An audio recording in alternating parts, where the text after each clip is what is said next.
Buongiorno YouTube. I am coming to you not live, as you'll see this sometime in a week or so. Many months later. But I am recording from the balcony of my B&B in Palermo, Sicily. I'm here for one of my best friend's post-bar celebration trip. After watching the study process for that, I am hoping, crossing my fingers, toes, and nose that she passes, because just being an observer, that was intense. But anyway, so this is my third day, but only the start of my second full day. And I am hoping to vlog certain parts of it. My B&B is a few minutes away from the hotel where she's staying. And so that means there will be instances of me traveling in the city. I mean, not the whole city, but like in my immediate area by myself, or maybe with just like the FaceTime help of some friends and family. So I'm going to try to capture some of those instances and maybe talk about what it's like traveling. I've never traveled by myself in a city where there is a language barrier as a blind person. So we're gonna see how this goes. We're also gonna see how this filming goes. And if I do actually upload this, tell me what you think. On day one, I was scammed by my taxi driver from the airport. I was charged 80 euros for a half-hour trip. It was 50 or 60 through Uber on the way back. But when I got to the B&B, the owner was lovely. She didn't speak much English. She told me that her husband did, but he wouldn't be back for a bit. So in the meantime, she would show me around. As she did, she touched my hand to each thing and announced the word for whatever the item was in Italian or English, depending on which language she knew the word in. It was sweet and, more importantly, effective. Especially when she successfully taught me how to use the keypad, which opened one of the doors, by touching my hand to the number as she announced it. She also made sure to let me know that the tub, which you'll see shortly, was for baths and luxury, not quick showers. They had a review on that because someone said it wasn't conducive for like a quick shower before you headed out. After getting settled in, Zule, her family, and I headed to a nearby restaurant where I had some amazing carbonara and took one of many trips to a nearby Granita place. More on that soon. Alright guys, I'm going to attempt to film my room. So you walk in, and we're going to start in the bathroom. So we've got ourselves a sink here, and keep moving along, and we have this awesome jacuzzi tub that has color changing lights. That was fun. I took a bath every night. Toilet, bidet, not as exciting. We step out and we have a couch along this wall, has my suitcase on it currently, and like a little stool. Now going back, we've got this table that has a tea kettle, probably tea, and a wine cork, fridge underneath it, wardrobe, and then we have this, actually, would it be better to take it from here? We have my bed, that was huge, and there are like side tables and lamps and such. And then my balcony. On the screen is a picture of a random assortment of mini pastries to represent the breakfasts I had. There were pizzas, savory croissants, and assorted sweet things like casatelle, a pastry filled with ricotta and chocolate. Breakfasts were served by Rosella. She, like Valentina, the owner, didn't speak much English, but was nonetheless absolutely lovely. She explained as best she could what each item was, from the food to the drinks, and was always delighted whenever I tested out my very basic Italian. Day 2 was a beach day. So on the screen is a picture of Zule and I at Mondelo Beach. In this photo, Zule and I are standing in the beautiful green waters of the Tyrrhenian Sea. I, on the left, am in a black and white bikini, while Zu, on the right, is in a black one-piece. Hey guys, so I am in a restaurant right now. The waitress has been great. I didn't have to like struggle with some attempted Italian. She was good with English. She helped me with the menu. The hard part I realized about trying to record my journeys is because I'm like FaceTiming my sister or Matt to help me out, then I can't like record me walking. Oh my gosh, I am so sweaty. We had a day in Cefalù, which I will talk more about a little bit later. But I just wanted to sort of capture this moment. I am dining out by myself, and it's going well so far. Day 3 took us to the historic seaside town of Cefalù. In the video, you can see the harbor and the beautiful blue waters of the Tyrrhenian Sea. You can also see the red-roofed medieval homes in the old town, and an imposing cathedral.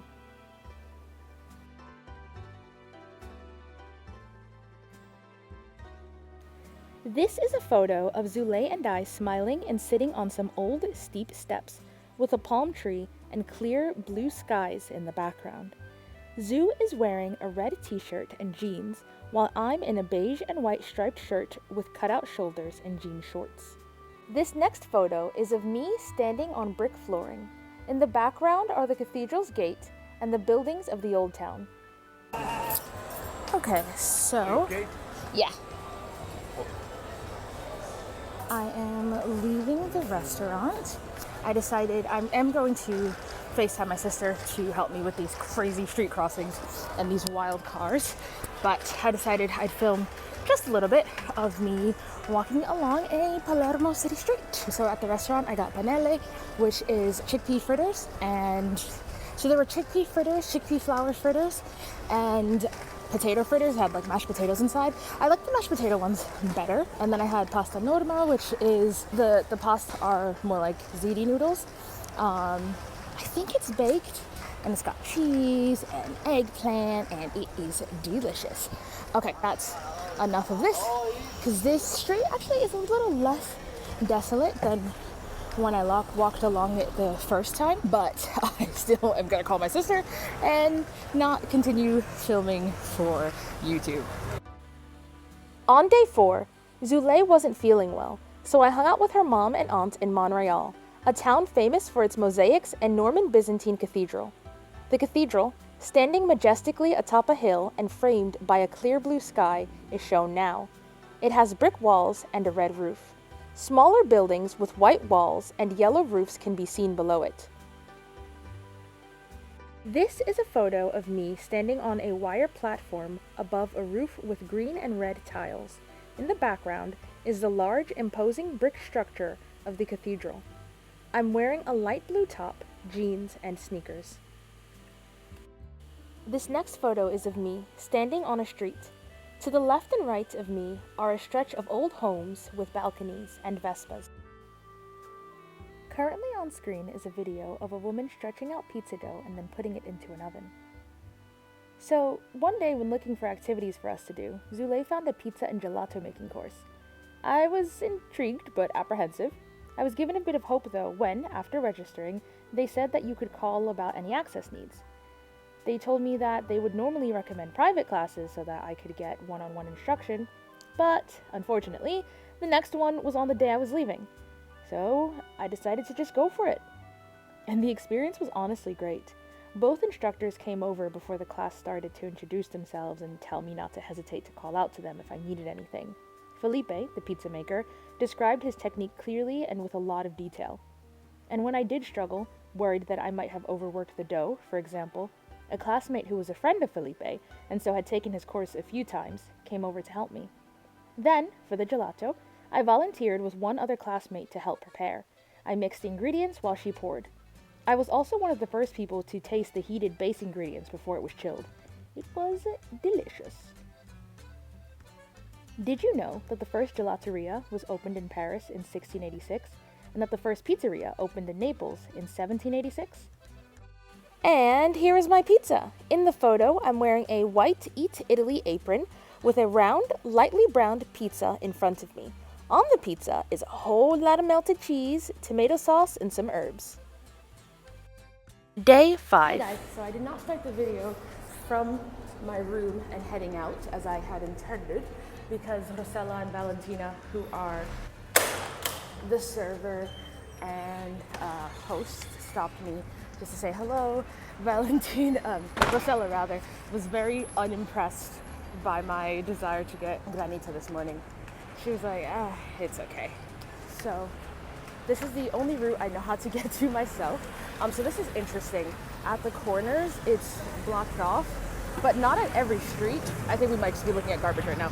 But at the corners, it's blocked off, not at every street, but you can't cross. You have to cross sort of in the middle of the street. Okay. So, back on track. Here's the corners. All right. I am walking by myself to get to this place. So I'm going to get a Granita. Granita is a semi-frozen dessert flavored with a variety of things ranging from fruit and nuts to coffee and chocolate that originated during the Arab rule of Sicily in the Middle Ages. It started with the introduction of sherbet, a chilled sweetened drink, which Sicilians then adapted over time using snow from Mount Etna. So it's basically a sorbet, except it's a lot icier. They're like ice chunks. But what I really like about it is like the fruit flavor is so natural, and it had like little chunks of fruit in it. And so you normally eat it with a brioche, and apparently you're supposed to scoop it up with a brioche. I think I passed it. I smelled it tasty. Yeah, I got to the end of the block, so I did pass it. Going to go in. Buongiorno. I wanted to do a granita and a brioche. Okay. Granita, which one? Strawberry. Okay. And do you have a flavor recommendation to go with it? With strawberry? Yeah. So if you want almond, Yeah. very good. Okay. You want to try first? Yeah. Okay. Okay, give me a minute. Yep. This? Yeah. Thank you. You like it? Yeah. Okay, I'll do that combination, please. Okay, so here we are. This is my brioche. It's made with cream, and they said the way you know that's authentic is it has this little knob on top. And my granita, I got strawberry and almond. Inadvertently, Matt is allergic to nuts, and I've been having all of the nuts here. Not even intentionally. Okay, I hope this is a good recording, because I'm about to dive in. All right, guys. Going back to my room. I think I got this. If I don't, that'll be awkward. I don't even know which direction to pan it. See some stores, see some streets, possibly see my cane rolling along. So the way that I'm going to find the entrance is when I was walking out, actually to go to that same Granita place, Matt was helping me and I had to like navigate around the pole, and it happens, it's like right outside of the door. So it's like a good reference point or marker. Much Italian happening here. Much sun in my eye. I'm squinting now. Oh, so sorry. Sorry. Dang it, I forgot to say sorry inside. Excuse me? I think that's excuse me. Permiso might be Spanish, unless it is Italian. I promise I was doing better with my words. Here's the pole that I almost smacked into, that my cane hit, and the door will be coming along right here. B&B Corella. The final adventure of this trip took us on a guided tour of Teatro Massimo.